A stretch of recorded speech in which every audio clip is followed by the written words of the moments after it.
মেজবা, হাসপাতালে ডেঙ্গু রোগীর সংখ্যা কেমন দেখছেন আমাদের একটু জানাবেন। চলমান পরিস্থিতি নিয়ে চিকিৎসকরা কোনো বিস্তারিত তথ্য দিয়েছেন কিনা?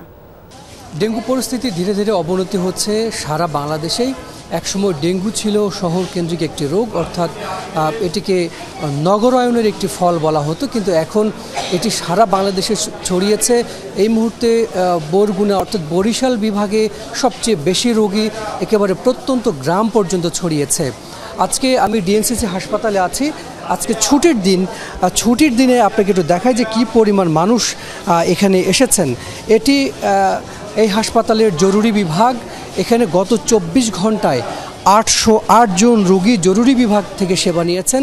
প্রত্যেকেই জ্বর নিয়ে এসেছেন, শরীর ব্যথা, মাথা ব্যথা, নানান ধরনের লক্ষণ নিয়ে এসেছেন। অর্থাৎ ডিএনসিসি হাসপাতাল কিন্তু হাসপাতাল হিসেবে অত বেশি পরিচিত না, যেটি ঢাকা মেডিকেল বা অন্যান্য হাসপাতালে একটি ব্যাপক পরিচিতি আছে। তারপরও এই হাসপাতালটিতে এই বন্ধের দিনে অনেক মানুষ।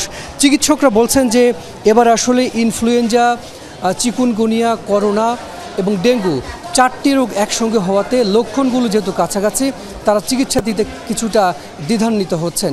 সব মিলিয়ে এই মুহূর্তে আসলে বাংলাদেশ একটি ব্যাপক জ্বরের কবলে পড়েছে সেটি বলা যায়, কারণ 4টি রোগেরই প্রাথমিক লক্ষণ হচ্ছে জ্বর।